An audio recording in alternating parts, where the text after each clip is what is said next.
हम शिव जी का पूजन तो करते हैं सज्जनों, पर हम सभी लोगों को यही नहीं पता है कि हम शिव जी का पूजन कैसे करें। कई बार लोग कंफ्यूज रहते हैं कि पहले दूध चढ़ाएं कि दही चढ़ाएं कि घी चढ़ाएं कि जल चढ़ाएं कि पहले बेलपत्र ही चढ़ा दें। ध्यान से सुनिए, जब आप शिव मंदिर जाते हैं तो शिव जी की पूजा आप कैसे करेंगे? सबसे पहले शिव मंदिर जाइए तो चप्पल जूता दूर उतार दीजिए।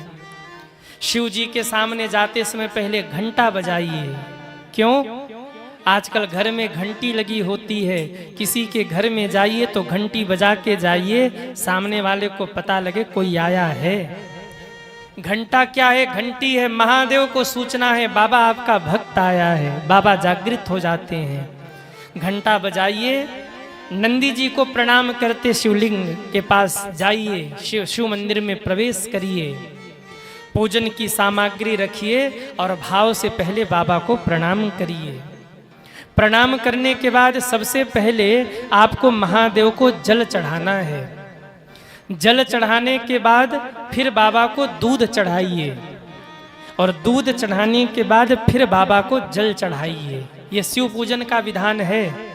पहले जल चढ़ाना है, फिर दूध चढ़ाना है, फिर आपको जल चढ़ाना है। इसके बाद आपको आगे बढ़ना है। ध्यान से सुनिए, जल चढ़ाते समय, दूध चढ़ाते समय शंकर जी के 8 नामों का जप करिए। शिव जी के 8 नाम कौन से हैं? शरवाय नमः, बोलते रहिए, शरवाय नमः, भावाय नमः, रुद्राय नमः, उग्राय नमः, भीमाय नमः, पशुपतये नमः, ईश्वराय नमः, महादेवाय नमः। ये मेरे महादेव का 8 नाम है और मैं तो कहूँ कि हर शिव मंदिर के बाहर इन 8 नामों को लिखवा दीजिए आप लोग, कोई भी शिव मंदिर दिखे, ताकि जो शिव मंदिर में जाए इसकी महिमा समझ सके। शिव महापुराण का कहना है इन 8 नामों को लेते हुए आप शिव जी को सामग्री अर्पित करिए। और अगर ये 8 नाम न आता हो तो नमः शिवाय, नमः शिवाय, इस मंत्र का जप करिए। अगर हो सके तो इन 8 नामों को आप नोट कर लीजिए, जो मैंने बताया है आप फिर से YouTube पर जाकर सुन लेना और इसे नोट कर लीजिए, याद कर लीजिए। दैनिक क्रम में हो जाएगा, आपके रोज के क्रम में हो जाएगा। इस प्रकार से आप जप करते हुए शंकर जी को पहले जल, फिर दूध, फिर इसके बाद आप जल चढ़ाइए। इसके बाद शिव को पंचामृत से स्नान कराइए। पंचामृत में दही से स्नान कराइए। अगर न हो तो कोई बात नहीं, पर अगर आप लेके गए हैं तो का क्रम मैं आपको बता रहा हूं। पहले जल, फिर अरे बोलो ना, दूध, फिर जल, फिर दही, फिर घी चढ़ाइए, फिर शहद चढ़ाइए, फिर इसके बाद शक्कर चढ़ाइए और बढ़िया बाबा को लेपित करके फिर बाबा को स्नान कराइए। नमः शिवाय, नमः शिवाय। जो जल की धारा रहे वो टूटे ना। जब शिव जी को आप स्नान करा रहे तो जल की धारा टूटे ना। ये नहीं कि रुक रुक के जल डाल रहे। एक लोटा आपने जल लिया है तो एक ही बार में थोड़ा थोड़ा करके डालते रहिए, पर धारा नहीं टूटनी चाहिए। जैसे पंडित जी लोग जब अभिषेक कराने आते हैं तो श्रृंगी रखते हैं, गोमुखी रखते हैं, क्यों? धारा न टूटे। शिव जी को स्नान कराइए। इसके बाद महादेव को चंदन लगाइए, बाबा को त्रिपुंड लगाइए। त्रिपुंड लगाने के बाद अगर भस्म है तो थोड़ा सा बाबा को भस्म अर्पित करिए, थोड़ा सा अक्षत बाबा पर चढ़ाइए। पूजन के क्रम में अब आप बढ़ रहे हैं, ध्यान से सुनिए। थोड़ा सा बाबा को अक्षत अर्पित करिए। अक्षत टूटा हुआ नहीं होना चाहिए, अक्षत साबुत होना चाहिए, खड़ा होना चाहिए। अक्षत चढ़ाइए। अक्षत चढ़ाने के बाद अगर आप तिल ले गए हैं तो काला तिल बाबा को अर्पित करिए। हो सके तो कलावा बाबा को अर्पित करिए। और अगर शिवरात्रि का पूजन आप कर रहे हैं या प्रदोष पूजन आप कर रहे हैं तो आप जनेऊ भी शिव जी को अर्पित कर सकते हैं। शिव जी का पूजन करिए और पूजन करने के बाद फिर बाबा को बिल्वपत्र चढ़ाइए। बिल्वपत्र कैसे चढ़ाना है? जो उसका खुरदरा भाग है वो ऊपर होना चाहिए और जो बिल्वपत्र का समथल भाग है वो ऐसे नीचे होना चाहिए। आप लोग समझ रहे हैं कि नहीं? जो खुरदरा भाग है, जिधर चिन्ह बने हुए हैं बिल्वपत्र में, वो ऊपर की तरफ हो और जो समतल भाग है वो नीचे की तरफ हो। शिव जो आप बिल्वपत्र चढ़ा रहे उसकी डंडी तोड़ दीजिए। डंडी सहित नहीं चढ़ाना, डंडी रहित बिल्वपत्र चढ़ाइए। ये बिल्वपत्र है क्या? मेरे शिव जी के 3 नेत्र हैं, जरा ध्यान से देखिए। शिव जी के 3 नेत्र ही बिल्वपत्र की 3 पत्तियां हैं। जैसे आप देखिए, नेत्र यहां से कम शुरू हुआ, फिर बीच में ज्यादा, फिर सिमट गया, इधर से कम, इधर बीच में थोड़ा मोटा और फिर सिमट गया। ये जो किनारे किनारे जो 2 पत्ते हैं, ये शिव जी के 2 नेत्र हैं और बीच वाला जो पत्ता है वो शिव जी का 3रा नेत्र है। हाँ, आप लिए बैठे, दीजिए दीजिए, लाइए ऊपर लाइए। बहुत अच्छा किया, ताली बजाइए भैया के लिए एक बार। हम सोच रहे थे आज भगवान पर बिल्वपत्र नहीं चढ़ा। चौरसिया जी शिव महापुराण हो रहा, बिल्वपत्र मंगा दिया करिए प्रभु के लिए।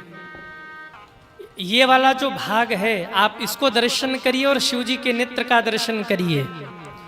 ये भगवान महादेव का बायां नेत्र है, ये मेरे महादेव का दाहिना नेत्र है और ये बीच वाला जो पत्ता है ये महादेव का 3रा नेत्र है।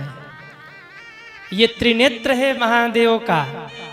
एक में ब्रह्मा रहते, एक में विष्णु रहते और एक में महादेव रहते हैं। बिल्वपत्र जब भी शिव जी पर अर्पित करिए, आप देखेंगे इधर समतल था, अभी तो सूख गया है, ये इधर समतल है और इधर धारा बनी हुई है, रेखा बनी हुई है। शिव जी पर बिल्वपत्र आपको ऐसे अर्पित करना है। ये जो डंडी निकली हुई इसको तोड़ दीजिए और शिव जी पर बिल्वपत्र आप ऐसे लेकर के ऐसे शिव जी पर अर्पित करिए। ये शिव जी पर आप बाद में ले लीजिएगा। ये शिव जी पर बिल्वपत्र समर्पित करने का नियम है। कितना बिल्वपत्र चढ़ाएं? 1 बिल्वपत्र, 3 बिल्वपत्र, 5 बिल्वपत्र, 11 बिल्वपत्र, 21, 108, 1008, जितना हो सके आप चढ़ाइए, लेकिन भाव से चढ़ाइए। और जल्दी महादेव को प्रसन्न करना है तो बिल्वपत्र के ऊपर राम लिख करके पीले चंदन से तब शिव जी को चढ़ाइए। राम लिख कर चढ़ाते हैं तो हरि हर का मिलन होता है, शिव जी प्रसन्न होते हैं। या नमः शिवाय लिख कर चढ़ाइए। शिव जी पर बिल्वपत्र अर्पित करिए और बिल्वपत्र अर्पित करने के बाद सज्जनों भांग हो, धतूरा हो, कनेर का पुष्प हो, आप अर्पित करिए। शिव जी के पूजन में सफेद पुष्प अवश्य लेकर जाइए। शिव जी को श्वेत पुष्प बहुत प्रिय, जैसे धतूरे का पुष्प हो गया। कनेर भी 2 होता है, एक कनेर पीला होता है और एक कनेर सफेद होता है। सफेद कनेर महादेव को चढ़ता है और पीला कनेर विष्णु जी को चढ़ता है। अब आपने पीला कनेर शिव जी को चढ़ा दिया तो कोई दोष भी नहीं है, परंतु जो शिव जी को प्रिय है वो श्वेत पुष्प, जैसे मदार के पुष्प ले जाइए, या आप उसको क्या बोलते, धतूरे का फूल होता है ना, आप उसे ले जाइए। श्वेत पुष्प है कोई, वो ले जाइए। शिव जी को ये परम प्रिय है जी। हाँ हाँ, अच्छा है, ठीक है, चलेगा। श्वेत पुष्प कोई भी हो शिव जी को प्रिय, बस केतकी छोड़कर हर पुष्प बाबा पे चढ़ता है। समी के पुष्प अगर मिल जाए तो वो तो अति दिव्य है। समी पत्र पुष्प चढ़ाने से बाबा मोक्ष देते हैं। अर्पित करिए बाबा पर और इसके बाद धूप जलाइए, फिर दीप जलाइए। दीप जलाने के बाद आरती करिए और बाबा को नैवेद्य अर्पित करिए। नैवेद्य में क्या अर्पित करेंगे? शंकर जी को सबसे अधिक प्रिय क्या है? क्या है? क्या चीज? हाँ, भांग तो है ही, लेकिन अगर व्यंजन में देखें तो सबसे अधिक महादेव को प्रिय है मालपुआ और खीर। खीर और मालपुआ बाबा को बहुत प्रिय है, इसलिए अगर हो सके तो खीर मालपुआ चढ़ा दे, और नहीं हो तो फिर आप जो भी ले गए केला सेव, कई लोग बतासा लेके जाते हैं, हाँ खुद खाएंगे बढ़िया काजू कतली, और बाबा के लिए वही सूखा बतासा और वो रामदाना और किशमिश तो 6 महीने की पैकिंग पहले से ही आती है। खैर ठीक है, जो भी आप श्रद्धा से बाबा को अर्पित करें, अर्पित करके बाबा की आरती करिए। आरती करने के बाद एक काम जरूर करिए, बम बम बम बम करके बाबा के सामने गाल जरूर बजा लीजिए। क्यों गाल बजाते हैं जब आप महादेव के सामने, तो महादेव आपको निहाल कर देते हैं। गाल बजाने से ही बाबा निहाल कर देते हैं। बाबा के सामने बम बम बम बम करके गाल बजाइए, पूजन करते रहिए, नमः शिवाय नमः शिवाय, बाबा के नाम का स्मरण करते रहिए। आरती करके भगवान से क्षमा याचना मांग के भगवान को प्रणाम कर लीजिए। भाई लोग महादेव को दंडवत प्रणाम करें, ध्यान से सुनिए। भाई लोग महादेव को दंडवत प्रणाम करें, और माताओं को चाहिए कि वो भगवान को अर्ध दंडवत प्रणाम करें। अर्ध दंडवत मतलब पूर्ण दंडवत नहीं होना है, घुटने को धरती पर टिकाया और सिर को धरती से स्पर्श करा लिया, दोनों हाथ आगे करके, ये हो गया अर्ध दंडवत।